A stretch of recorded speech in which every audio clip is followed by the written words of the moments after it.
Today we're going to be taking a look at the Xalophone, a free app for musical synthesis and sonic meditation for iPhone.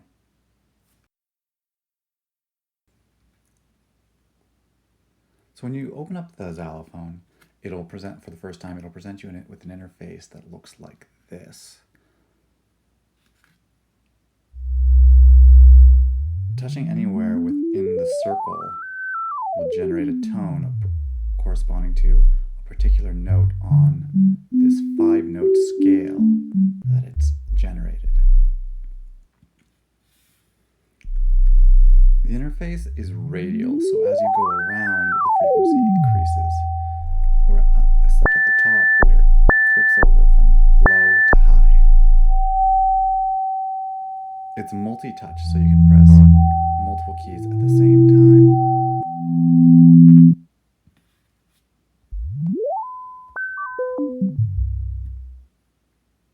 I'm just going to shut off this light so we don't get so much reflection glare from my hand. Turn down the brightness a little bit. Now, that's just the first mode that's presented. If you tap this button at the bottom, you will get the Kai power wheel that allows you to change the settings of the Xalophone. The main settings that are first presented are probably the ones that are going to have the most use. This button, pair of scales, if you tap it, it will change the number of intervals for an octave.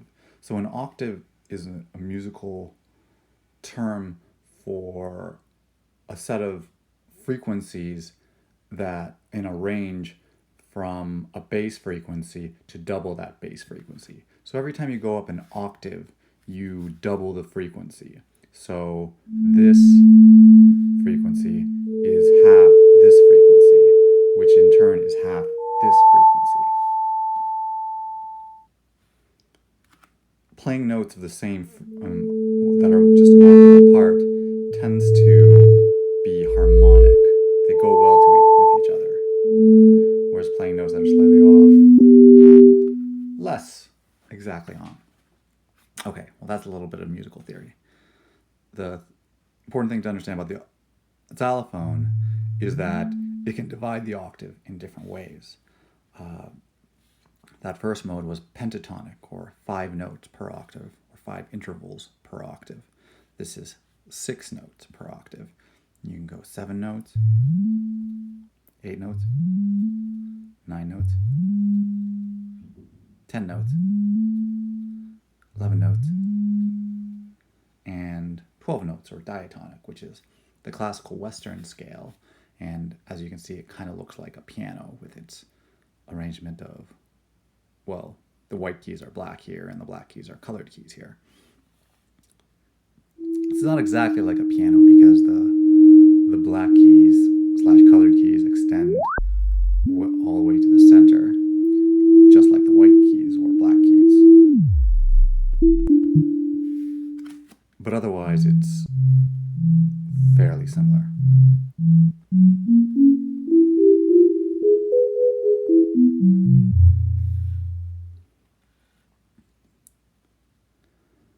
The second setting that you'll probably want to play around with a fair bit is the waveform setting. So right now we're playing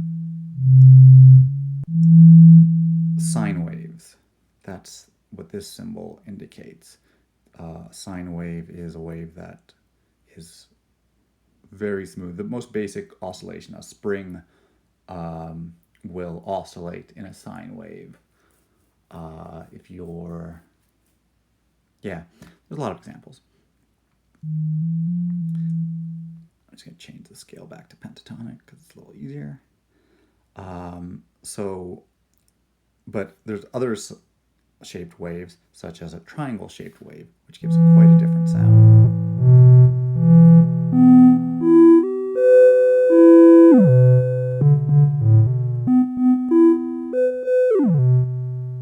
Square wave, much more industrial sound.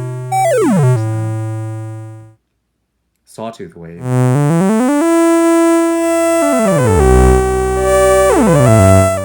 Reverse sawtooth wave.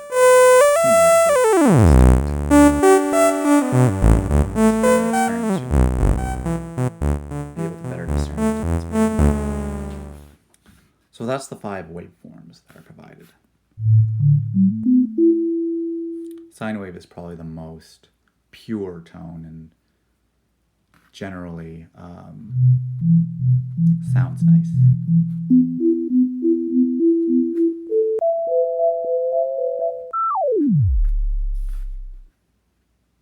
Now, as I said, you can divide the octave into different ways, but there's another mode, which is actually the original classic xylophone mode, which allows you to basically have like an infinite number of intervals per octave.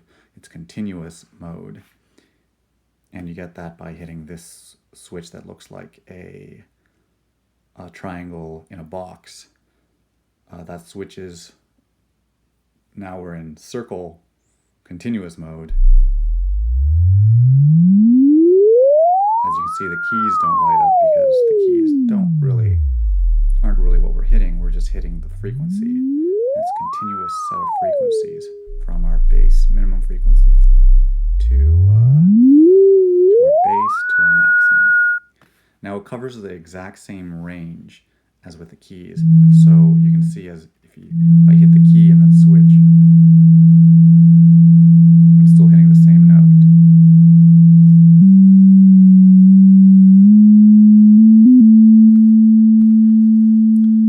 So it's mapped the same. It's just a matter whether it's continuous or not. Now, as I said, there's six octaves being presented right now. And you can see it because we're in 5-note scale, so each one is 5 notes. The xylophone allows you to change the number of octaves that are presented, and as well as the bass frequency. The bass frequency is the frequency which all the other notes will be relative to in terms of whatever scale you are using. In this version, the bass frequency is 440, which corresponds to here. I'll just change another setting quick so that you'll see that. So now our frequency is being displayed. And now I can better demonstrate that. See, 220, 440, 880. Doubling of frequencies when you go up an octave. Now, as I said, you can change the bass frequency, so you can make it.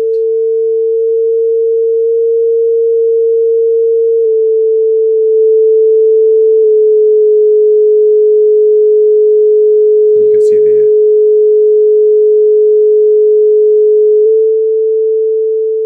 keys actually move as you change the frequency, because the scale it's showing, the frequency range it's showing is the same, but the keys are in slightly different places. You can also change the number of octaves that are presented using these keys that are to the side of the bass frequency. You do that by clicking it and then moving it up or down, or sort of along the arc around the control wheel. So away from the bass means you've got more octaves with respect to the bass. So this button means how many octaves you have above the bass, or above 440, and this is how many you have below the bass.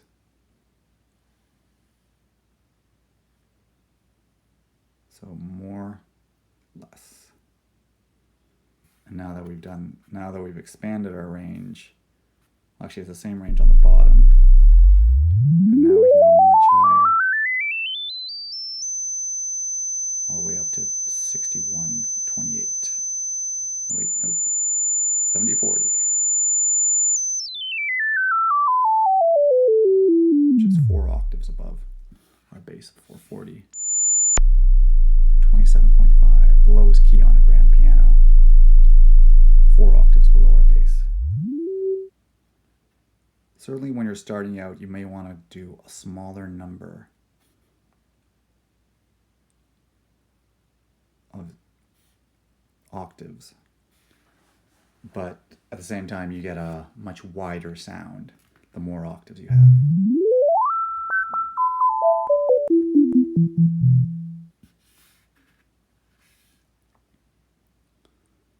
So that's frequency modulation. So that's how we can adjust the frequency, the number of frequencies we can hit. Now, what kind of effects can we do? The main, besides the different waveforms that you can get, and all the kinds of different sounds you can get just by manipulating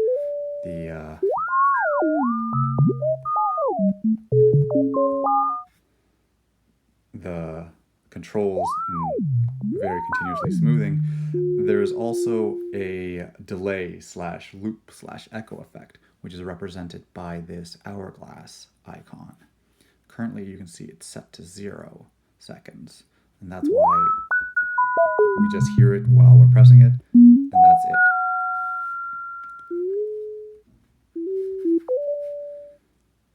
If we press the delay echo button and rise it, now we'll get a bit of, we'll introduce some delay effect.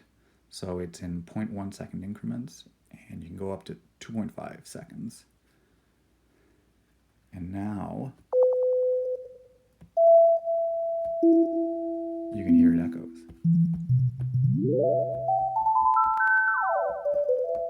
Because it's just 0.1 seconds, it's you can't really hear when it echoes. It's just a reverberation effect.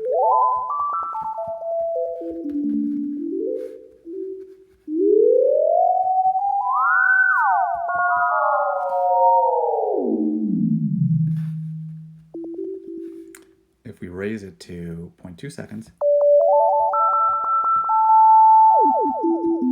you can almost hear it. It's more of an oscillation. Now as we get to larger, now you'll definitely hear it. Half a second, it's easy to tell.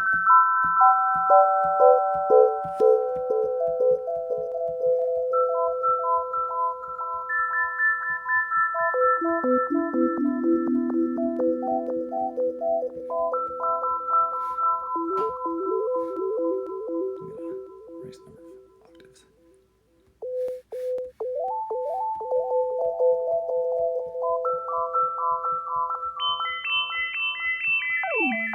Actually, wait. Put one more on the bottom, actually. Richer sound.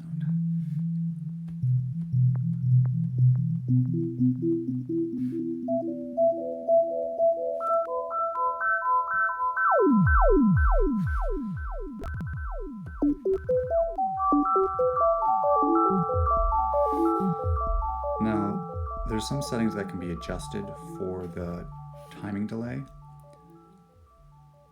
One thing you can do is you can adjust the feedback. This is how much the delay, how much echo you get each turn, how much the echo is incorporated into the main signal again.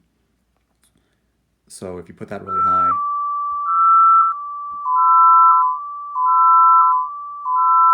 it kind of continues because each loop, a lot of the echo is echoed itself. Whereas if we turn it very low,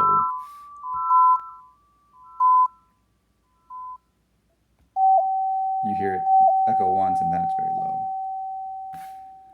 There's also the mix. So that's this setting. And this one's a radial control or arc-wise control. As you put it up, more, it'll be mostly echo. So you slightly hear it when you tap, and then you more hear it after the echo duration. Just put this down to 1 second so it's a little quicker.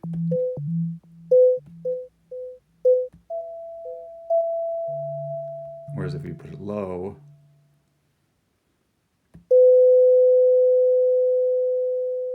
oh wait, I put it to 0. If you put it to 0, then you don't get any echo.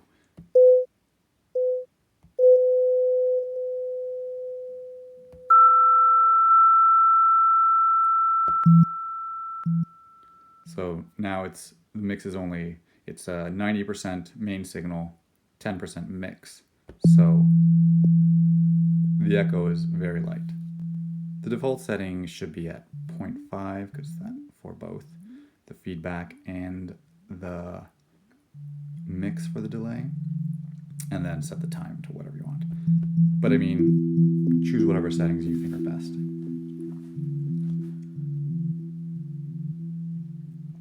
Now these last few settings are probably not ones you're going to necessarily use too often, but they are important for determining what kind of sound you get out of the xylophone. So this little lightning icon indicator, that is the xylophonic response time, or the attack time in traditional sound synthesis lingo, though it has slightly different connotations here. I won't go into the technicals right now. Basically, what this determines is how quickly, when you press something or move a key, that the xylophone will switch to the new frequency you have determined. So right now it's set fairly low, so it's pretty much instant. But if I were to set it higher, put it to its max, which is 0.06 seconds.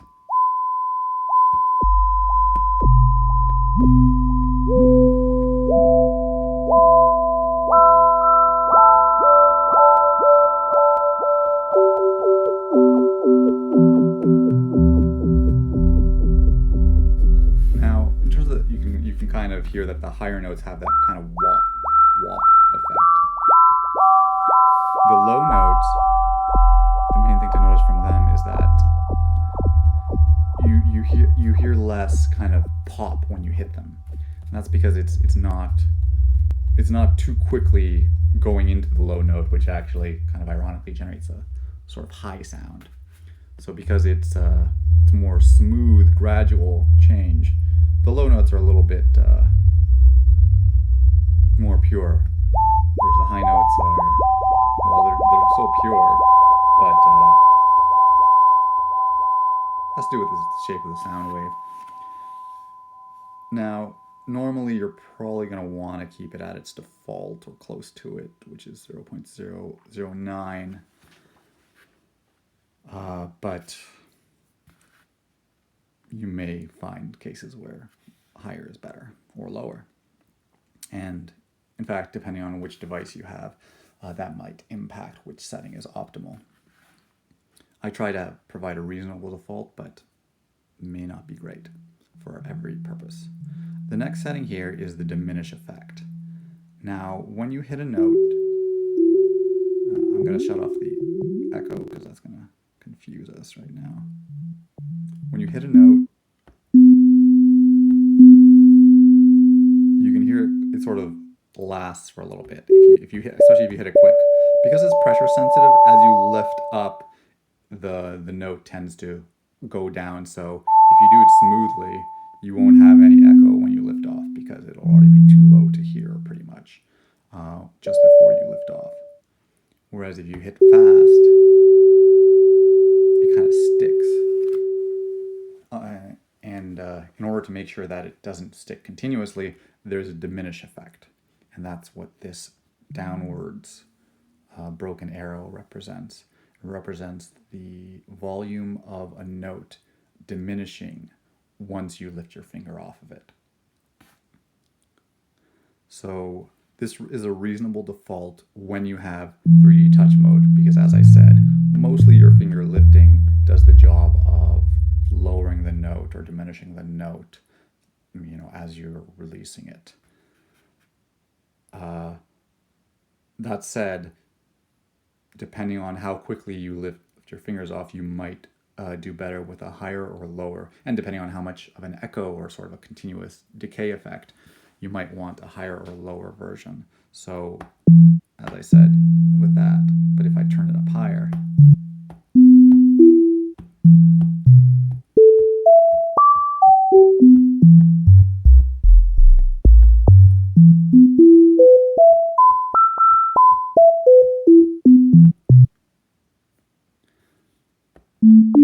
it doesn't continue.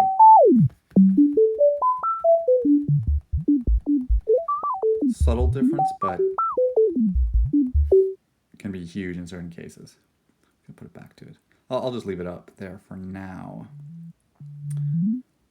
This next setting determines whether you have a logarithmic or linear mapping of the frequencies to positions around the xalophonic soul circle. Soul as in SOL, sun. It's a sun circle.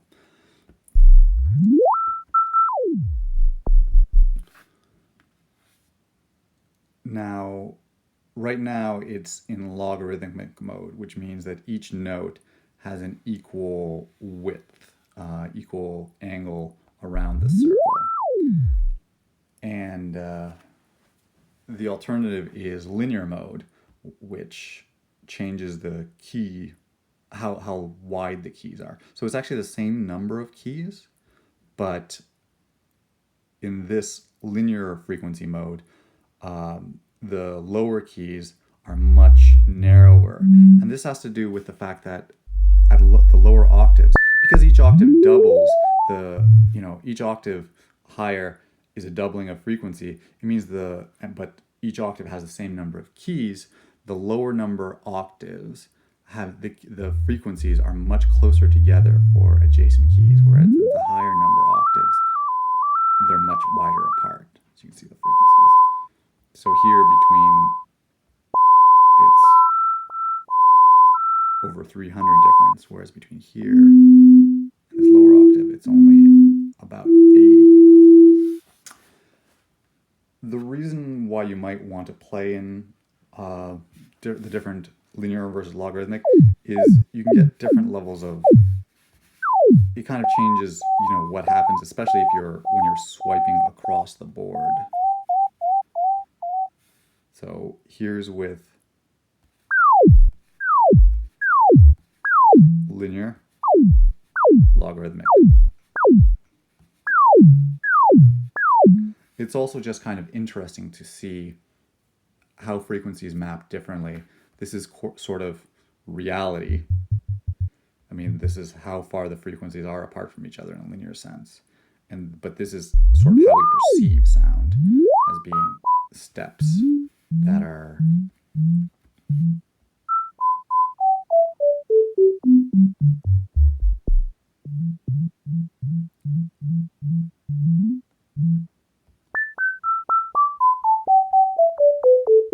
if we were to just go linearly through the frequencies, we get a sound like this.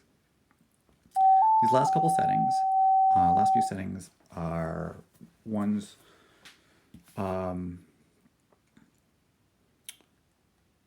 are probably going to be used the least often. This one changes the number of oscillators that are simultaneously active. Oscillators are basically what are making the sound. So the number of individual notes you can play simultaneously is determined by this. Right now it's set to 8, which is pretty high. I mean, you can't even hit that many simultaneous notes. It would only recognize 5, or at least on this device, you can only get 5 simultaneous touch points at a time. But because there's the delay effect, you could still have one.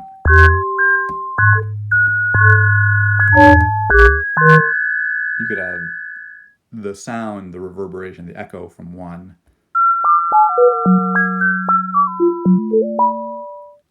continue while another one is played. If we turn it down to just one, then we can only do one.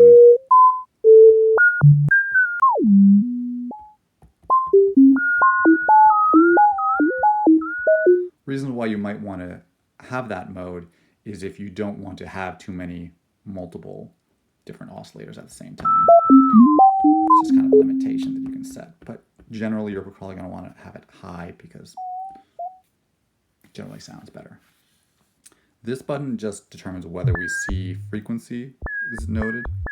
It's basically whether we display the frequency that's being played. So it's whether, sometimes it can be distracting, so I allow you the option to turn it on and off.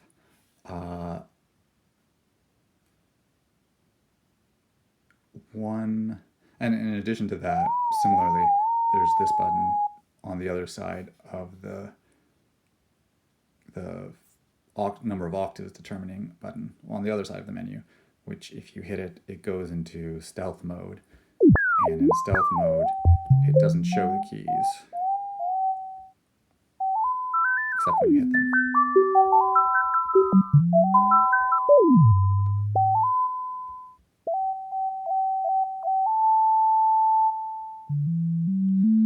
Finally, last but certainly not least, is the 2D touch, 3D touch mode. Now, everything I've been showing you so far has been using the 3D touch mode for the Xalophone, which it allows for this pressure sensitive, or touch 3D rather,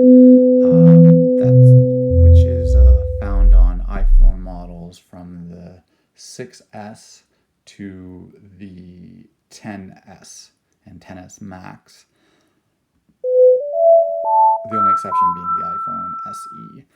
Those models have this Touch 3D enabled keyboard, which has the pressure sensitivity, which I've been using. Other iPhone models can still use the Xalophone, and in fact, if you loaded it up, you wouldn't even have to hit this button to turn the setting. It would automatically go into the 2D touch mode that doesn't require pressure sensitivity. But if you do want to switch between that mode, you hit this button. As you can see, it kind of, it's a flat hand and a flat box, and now it's chained over to a 3D hand and a 3D box to indicate if we want to change it back. But the 2D touch mode, the way it works is instead of the amplitude being proportional to how hard I press, it's proportional to how far away from the center of the sun circle.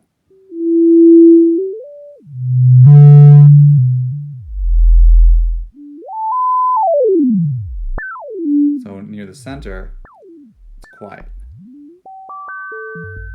Near the edges, it's loud. Now, this is one case, when you do switch to this setting, you're probably going to want to definitely adjust one of the other settings, and that's the diminish. When you go to 2D mode, put the diminish high, probably max is best. And here's why. Because when it's low, because there's no liftoff,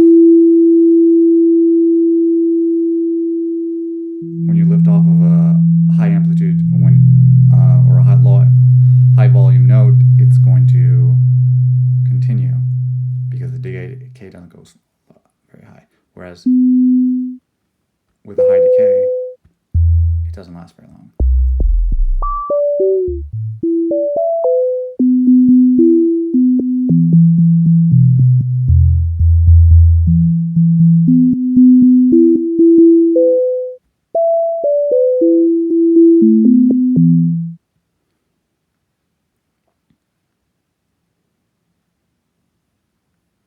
And that's the Xalophone.